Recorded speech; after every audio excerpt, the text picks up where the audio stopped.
ನೋಡಿ, ಧರ್ಮಸ್ಥಳದ ವಿಚಾರವಾಗಿ ಸಾಕಷ್ಟು ಎಲ್ಲೋ ಒಂದು ಕಡೆ ಈಗೀಗ ಒಂದು ರೀತಿಯ ಗೊಂದಲಗಳು. ಯಾಕಂತಂದರೆ ಅವತ್ತು ಎಲ್ಲರೂ ಕೂಡ ಕಾನ್ಫಿಡೆನ್ಸ್ ಆಗಿದ್ರು, ಏನೋ ಸಿಕ್ಬಿಡುತ್ತೆ, ಅದು ಸಿಗುತ್ತೆ, ಇದು ಸಿಗುತ್ತೆ ಅಂತ. ಏನೋ ಸಿಕ್ಕಿದ್ದೇನೂ ಕಾಣಲಿಲ್ಲ 6ನೇ ಪಾಯಿಂಟಲ್ಲಿ ಬಿಟ್ಟರೆ. ಆದರೆ ಏನಾದರೂ ಸಿಕ್ಕಿರ್ಬೋದು ಅಷ್ಟೇ. ಸಿಕ್ಕಿದ್ರೂ ಕೂಡ SIT ಹೇಳ್ತಾ ಇರಲಿಲ್ಲ, ಇಲ್ಲಿವರೆಗೂ ಯಾವುದೇ ರೀತಿ ಅಧಿಕೃತ ಮಾಹಿತಿ ಕೊಟ್ಟಿರಲಿಲ್ಲ, ಸಸ್ಪೆನ್ಸ್ ಆಗಿ ಇಟ್ಕೊಂಡಿದ್ರು. ಆಮೇಲೆ ತನಿಖೆ ನಿಂತೋಗುತ್ತೆ, ತನಿಖೆ ನಿಲ್ಲುತ್ತೆ, ಇಲ್ಲಿಗೆ ನಿಲ್ಲುತ್ತೆ, ಆರಂಭ ಆಗುತ್ತೆ, ಮತ್ತೆ ಸ್ಟಾರ್ಟ್ ಆಗುತ್ತೆ ಅನ್ನೋರು ಒಂದು ಸೈಡ್ ಜನ. ಇನ್ನೊಂದು ಕಡೆಯವರು ಇಲ್ಲ, ಇಲ್ಲಿಗೆ ಕ್ಲೋಸ್, ಹಿಂದೆ ಶೋಧ ಕಾರ್ಯ ಕ್ಲೋಸ್, ಇವತ್ತೇ ಎಲ್ಲ ಸತ್ಯ ಗೊತ್ತಾಗುತ್ತೆ ಅಂತ. ಈಗ ಎಲ್ಲರ ತಲೆಯಲ್ಲೂ ಓಡ್ತಾ ಇರುವಂತ ಸತ್ಯ, ಧರ್ಮಸ್ಥಳದ ಬುರುಡೆ ರಹಸ್ಯ ಸತ್ಯವೋ ಅಥವಾ ಷಡ್ಯಂತ್ರವೋ? ಷಡ್ಯಂತ್ರದ ಬಗ್ಗೆ ಪರಮೇಶ್ವರ್ ತಿಳಿಸ್ತಾರೆ ಎಂದಿದ್ದಾರೆ DK ಶಿವಕುಮಾರ್. ಅಸ್ಥಿ ಪಂಜರ ಶೋಧನ ಅಂತ್ಯ ಆಗುತ್ತಾ ಅಥವಾ ಮುಂದುವರಿಕೆನಾ? SIT ಶೋಧ ಮುಂದುವರಿಯುತ್ತಾ ಅಥವಾ ಬಂದ್ ಆಗುತ್ತಾ? ಹಿಂದೆ ನಿರ್ಧಾರವಾಗಲಿದೆ ಶೋಧ ಕಾರ್ಯದ ಭವಿಷ್ಯ. ಸರ್ಕಾರದ ನಿರ್ದೇಶನಕ್ಕೆ ತನಿಖಾ ತಂಡ ಕಾಯ್ತಾ ಇದೆ. ಇವತ್ತೇ ಹೊರಬೀಳುತ್ತೆ ರಾಜ್ಯ ಸರ್ಕಾರದ ನಿರ್ಧಾರ. ಹಿಂದೆ ಹೊರಬೀಳಬಹುದು, ಬಹುತೇಕ ಸಾಧ್ಯತೆಗಳಿವೆ. ಯಾಕಂತಂದ್ರೆ ಎಲ್ಲರ ಚಿತ್ತ ಇವತ್ತು ಸರ್ಕಾರದ ನಿರ್ಧಾರದ ಮೇಲೆ ರೋಶ್ನಿ. ಯಾಕಂತಂದ್ರೆ ನೀವು ನೋಡ್ತಾ ಇದ್ದೀರಾ, ಈ ಪ್ರಕರಣ ತನಿಖೆ ಹಾದಿಯಾಗಿ ಸಾಕ್ತಾ ಇಲ್ಲ.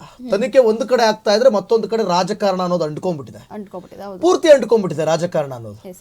ಅವ್ರು ಯಾರೋ BJP ಅವ್ರು ಬರ್ತಾರೆ, ಧಾರ್ಮಿಕವಾಗಿ ಟಾರ್ಗೆಟ್ ಮಾಡ್ತಿದ್ದಾರೆ ಅಂತ ಹೇಳ್ತಾ ಇದ್ದಾರೆ. ಇರಬಹುದು, ಸುಳ್ಳೇನಲ್ಲ ಅದು. ಈ ಪ್ರಕರಣವನ್ನ ಇಟ್ಕೊಂಡು ಧಾರ್ಮಿಕವಾಗಿಯೂ ಕೂಡ ಕೆಟ್ಟ ಹೆಸರು ತರಿಸೋದಕ್ಕೆ 100 ಜನ ಕ್ರಿಮಿಕೀಟಗಳೆಲ್ಲ ಕಾಯ್ತಾ ಇರ್ತಾರೆ. ಆಯ್ತು, ಅಂತವರಿಗೂ ಬೇಕಾದ್ರೆ ಶಿಕ್ಷೆ ಕೊಡ್ಲಿ ಇವರು, ಅಂತವ್ರ ವಿರುದ್ಧನೂ ಕೂಡ ತನಿಖೆ ಆಗ್ಲಿ. ಅದೇ ಹಾದಿಯಾಗಿ ಒಂದು ವೇಳೆ ಏನಾದ್ರೂ ಅಲ್ಲಿ ತಪ್ಪುಗಳು ನಡೆದಿದ್ರೆ ಧರ್ಮದ ಹೆಸರಲ್ಲಿ ಅದನ್ನು ಮುಚ್ಚಾಕಕ್ಕಾಗತ್ತಾ? ಆಗಲ್ಲ. ಸೊ ಹಂಗಾಗಿ ಅದರ ತನಿಖೆ ಆಗೋದಕ್ಕೂ ಬಿಡಿ. ನೀವು ಕಾಂಗ್ರೆಸ್ನವ್ರ ಮೇಲೆ ನೀವು ಗೂಬೆ ಕೂರಿಸ್ಕೊಂಡು, ಅವ್ರು ನಿಮ್ಮ ಮೇಲೆ ಗೂಬೆ ಕೂರಿಸ್ಕೊಂಡು ಇಲ್ಲಿ ರಾಜಕಾರಣ ಮಾಡ್ಲಿ ಅಂತ ಹೇಳಿ ನೀವು ತನಿಖೆನ ಮಾಡ್ಕೊಂಡ್ರಾ? ತನಿಖೆ ನೀವು ಯಾಕೆ SIT ಸರ್ಕಾರ ಮಾಡ್ಬೇಕಿತ್ತು? ಇಲ್ಲ, ಧರ್ಮಸ್ಥಳ ಕೇಸ್ ಅನ್ನೋದೀಗ ರಾಜಕೀಯ ತಿರುವು ಪಡ್ಕೊಂಡಿದೆ ಬಿಡಿ. ರಾಜ್ಯ ರಾಜಕೀಯದಲ್ಲೇ ಬಹಳ ಚರ್ಚೆಗೆ ಕಾರಣ ಆಗಿದೆ. ಈಗ ಸದನದಲ್ಲೇ ಹೋಗಿದೆ ಆ ಚರ್ಚೆ, ಸದನದಲ್ಲೇ ಶಾಸಕರು ಸಚಿವರು ಅದ್ರ ಬಗ್ಗೆ ಧ್ವನಿ ಎತ್ತುತ್ತಾ ಇದ್ದಾರೆ, ಅದ್ರ ಬಗ್ಗೆ ಮಾತಾಡ್ತಾ ಇದ್ದಾರೆ ಅಂತಂದ್ರೆ ಇನ್ನ ಇದು ಯಾವ ಕಡೆ ಹೋಗ್ತಾ ಇದೆ ಅಂತ ಹೇಳಿ ಗೊತ್ತಾಗ್ತಾ ಇಲ್ಲ. ಸ್ಟಾರ್ಟ್ ಆಗಿದೆ ಒಂದು ರೀತಿ, ಇವಾಗ ಮುಂದೆ ಹೋಗ್ತಾ ಇರೋದೇ ಒಂದು ರೀತಿ. ನಿನ್ನೆ ನೋಡಿದ್ರೆ ಸಡನ್ ಆಗಿ ವಿಜಯೇಂದ್ರ ಅವರು ಭೇಟಿ ಕೊಟ್ಟಿದ್ದಾರೆ, ಛಲವಾದಿ CT ರವಿ ಎಲ್ಲರೂ ಕೂಡ BJP ನಾಯಕರು ಒಂದಷ್ಟು ಜನ ಧರ್ಮಸ್ಥಳಕ್ಕೆ ಭೇಟಿ ಕೊಡ್ತಾರೆ. ಭೇಟಿ ಕೊಟ್ಟು ಮೊದಲು ಮಂಜುನಾಥ ಸ್ವಾಮಿ ದರ್ಶನ ಪಡಿತಾರೆ. ಅದಾದ ನಂತರ ಧರ್ಮಾಧಿಕಾರಿಯನ್ನ ಭೇಟಿಯಾಗ್ತಾರೆ. ಅಂದ್ರೆ ವೀರೇಂದ್ರ ಹೆಗಡೆ ಅವರ ಮುಂದೆ ಕೈ ಕಟ್ಟಿ ನಿಂತ್ಕೊಂಡಿರ್ತಾರೆ. ಅವ್ರೇನೇನು ಹೇಳ್ತಾರೆ ಒಂದಷ್ಟು ನಿಂತ್ಕೊಳ್ತಾರೆ. ಅಲ್ಲ ಅಲ್ಲಿ ಇವಾಗ್ಲೇ ಯಾಕೆ ಹೋಗಿದ್ದಾರೆ ಅನ್ನುವಂತ ಪ್ರಶ್ನೆ. ಈಗ ನನ್ನ ಪ್ರಶ್ನೆ, ನಿಮ್ ಪ್ರಶ್ನೆ ಇವಾಗ್ಲೇ ಯಾಕೆ ಹೋಗಿದ್ದಾರೆ ಅಂತ. ನನ್ನ ಪ್ರಶ್ನೆ ಏನ್ ಗೊತ್ತಾ, ಮೊದಲೇ ಯಾಕೆ ಹೋಗ್ಲಿಲ್ಲ ಅಂತ. ಅಂದ್ರೆ SIT ರಚನೆ ಮಾಡುವಾಗ ನೀವೆಲ್ಲರೂ ಕೂಡ ಸೈಲೆಂಟ್ ಆಗಿದ್ರಿ, ಯಾರು ಕಿಮಕ್ ಅಂದಿಲ್ಲ. ಹಿಂಗಿರ್ಬೇಕಾದ್ರೆ ಏನೂ ಸಿಗ್ಲಿಲ್ಲ ಅಂದಾಗ ಹೋಗ್ಬಿಟ್ಟು ಬೇಳೆ ಬೇಯಿಸ್ಕೊಳಕ್ ನೀವೇ ಬೇಕಾ? ಸಿಗದೇ ಇದ್ದಾಗ ಇದೇ ಟೈಮ್ ಕಾಯ್ತಿದ್ರಲ್ಲ. ಒಂದು ವೇಳೆ ಸಿಕ್ಬಿಟ್ಟಿದ್ರೆ ಹೋಗ್ತಾ ಇರ್ಲಿಲ್ವೇನೋ, ಎಲ್ಲದರಲ್ಲೂ ಸಿಕ್ಬಿಟ್ಟಿದ್ರೆ. ಏನೂ ಸಿಗ್ಲಿಲ್ಲ, ಅದಕ್ಕೆ ಧರ್ಮದ ವಿರುದ್ಧ ಟಾರ್ಗೆಟ್ ಅನ್ನಿಸ್ತು. ಅವತ್ಯಾರು ಮಾತಾಡ್ಲಿಲ್ಲ. ಆತ ತೋರಿಸಿದ ಎಲ್ಲಾ ಗುಂಡಿಗಳಲ್ಲೂ ಸಿಕ್ಬಿಟ್ಟಿದ್ರೆ ನೀವಿವತ್ತು ಬಾಯಿ ಮುಚ್ಕೊಂಡಿರ್ತಾ ಇರ್ಲಿಲ್ವಾ? ಹಂಗೆ SIT ತನಿಖೆ ಮಾಡಿ ಕಂಪ್ಲೀಟ್ ಆಗಿ ಮುಗಿಸ್ಕೊಂಡು ಬರೋವರೆಗೂ ನೀವು ಸ್ವಲ್ಪ ಬಾಯಿ ಮುಚ್ಕೊಂಡಿರಿ ಅಂತ. ಯಾಕಂತಂದ್ರೆ ರೋಶಿನಿ, ಓಕೆ ಏನೂ ಸಿಗ್ಲಿಲ್ಲ, ಈತ ಮಾಡ್ತಿರೋದು ಷಡ್ಯಂತ್ರ ಅದು ಇದು ಅಂತ ಪ್ರೂವ್ ಆಯ್ತು ಅಂದ್ರೆ ಇವ್ರಿಗೇನು ಸಮಸ್ಯೆ ಇಲ್ಲ. ಒಂದು ವೇಳೆ ಏನಾದ್ರೂ ಇಲ್ಲಿ ನಡೆದಿರುವಂತ ದೌರ್ಜನ್ಯಗಳು ಸತ್ಯ ಅಂತ ಪ್ರೂವ್ ಆದ್ರೆ ಇವ್ರು ಹೋಗಿ ನಿಂತಿದ್ದು, ಇವ್ರು ಹೋಗಿ ಮಾಡಿದ್ದು ಎಲ್ಲ ಟುಸ್ ಪಟಾಕಿ. ಓಕೆ, ನೆಕ್ಸ್ಟ್ ಧರ್ಮಸ್ಥಳದಲ್ಲಿ 100 ಶವ ಹೂತಿಟ್ಟ ಪ್ರಕರಣ ನಿರ್ಣಾಯಕ ಘಟ್ಟ. ಈಗ ಮತ್ತೊಂದು ಬ್ರೇಕಿಂಗ್ ಇದೆ. ಧರ್ಮಸ್ಥಳದಲ್ಲಿ 100 ಶವ ಹೂತಿಟ್ಟ ಪ್ರಕರಣ ನಿರ್ಣಾಯಕ ಘಟ್ಟ ತಲುಪಿದೆ. ಧರ್ಮಸ್ಥಳ ಪ್ರಕರಣ ದೂರುದಾರ ತೋರಿಸಿದಂತಹ ಸ್ಥಳಗಳಲ್ಲಿ ಶೋಧ ಕಾರ್ಯ ನಡೆಸಿದೆ SIT ಟೀಮ್. ಸ್ಪಾಟ್ ನಂಬರ್ 6ರಲ್ಲಿ ಮಾತ್ರ ಪತ್ತೆಯಾಗಿರುವಂತದ್ದು ಅಸ್ಥಿ ಪಂಜರ. 17 ಸ್ಪಾಟ್ನಲ್ಲಿ ಈವರೆಗೆ ಶೋಧ ನಡೆಸಿದ್ದಾರೆ SIT ಟೀಮ್. ಧರ್ಮಸ್ಥಳದಲ್ಲಿ 100 ಶವ ಹೂತಿಟ್ಟ ಪ್ರಕರಣಕ್ಕೆ ಸಂಬಂಧಪಟ್ಟಂತೆ ಕೇವಲ ಒಂದೇ ಒಂದು ಸ್ಪಾಟ್ ಅಲ್ಲಿ ಅಷ್ಟೇ ಅಸ್ಥಿ ಪಂಜರ ಪತ್ತೆಯಾಗಿರುವಂತದ್ದು. ಒಂದು ಸ್ಪಾಟ್ ಅಲ್ಲಿ ಸಿಕ್ಕಿದೆ ಅಸ್ಥಿ ಪಂಜರ ಅನ್ನೋ ವಿಚಾರವನ್ನ ನಾವು ಕಡೆಗಣಿಸಕ್ಕಾಗತ್ತಾ? ಇಲ್ಲ, ಆಗಲ್ಲ.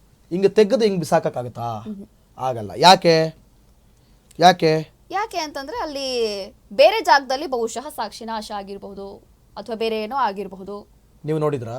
ಅಲ್ಲ, ನಾವು ನೋಡಕ್ಕಾಗಲ್ಲ. ಇಲ್ಲಿ ಯಾವುದೂ ಕೂಡ ನಾವು ನೋಡಿ ಅಥವಾ ನಾವು ಕನ್ಫರ್ಮ್ ಆಗಿ ಹೇಳಕ್ಕಾಗಲ್ಲ. ಅಲ್ಲ, ಇನ್ನೂ ಕೂಡ ಮಧ್ಯಂತರ ವರದಿ ಬಂದಿಲ್ಲ ಅಥವಾ ಗೃಹ ಸಚಿವರು ಉತ್ತರ ನೀವು ಕೇಳಿ ಕೊಟ್ಟಿಲ್ಲ. ನನಗೆ ಸಾಕ್ಷಿನಾಶ ಆಗಿಲ್ಲ ಅನ್ನೋದಕ್ಕೆ ನೀವು ನೋಡಿದ್ರಾ ಅಂತ. ಹಾ, ನೀವು ನೋಡಿದ್ರ? ಹಂಗೆ ಕೇಳಬೇಕು ಮತ್ತೆ. ಸೊ ಇಲ್ಲಿ ಸಾಕ್ಷಿನಾಶ ಆಗಿದೆ ಅಂತ ಹೇಳೋದಕ್ಕೆ ಆಗಲ್ಲ. ಯಾಕಂತಂದ್ರೆ ಸಾಕ್ಷಿನಾಶ ಎಷ್ಟು ಜಾಗದಲ್ಲಿ ಅಂತ ಮಾಡ್ತಾ ಕೂತ್ಕೋತಾರೆ ಒಂದು. ಆಮೇಲೆ ಸಾಕ್ಷಿನಾಶ ಮಾಡೋರಿಗೇನು ಕನ್ಸ ಬಿದ್ದಿತ್ತು ಇವ್ರು ಬಂದು ಎಲ್ಲವೂ ಕೂಡ ಪ್ರೀ ಪ್ಲಾನ್ ಆಗಿದ್ರೆ ಈಗ ನೀವು ಸಾಕ್ಷಿನಾಶ ಈ ರೀತಿ ಮಾಡಿರ್ಬೋದು. 15 ಅಡಿ ಮಣ್ಣು ಹಾಕಿದ್ರು ಅಂತ ನಾವು ಕೇಳ್ಪಟ್ವಲ್ಲ, ಹೀಗಾಗಿರ್ಬೋದು. ಆದ್ರೆ ಆ ಅರಣ್ಯ ಪ್ರದೇಶದಲ್ಲೆಲ್ಲ ಬಹುಶಃ ಅದಾಗಕ್ಕೆ ಸಾಧ್ಯ ಇಲ್ಲ. ಅರಣ್ಯ ಪ್ರದೇಶದಲ್ಲಿ ಏನಾಗಿರುತ್ತೆ ಅಂದ್ರೆ ರೋಶ್ನಿ, ಭೌಗೋಳಿಕವಾಗಿ ಒಂದಷ್ಟು ಬದಲಾವಣೆಗಳಾಗಿರುತ್ತೆ.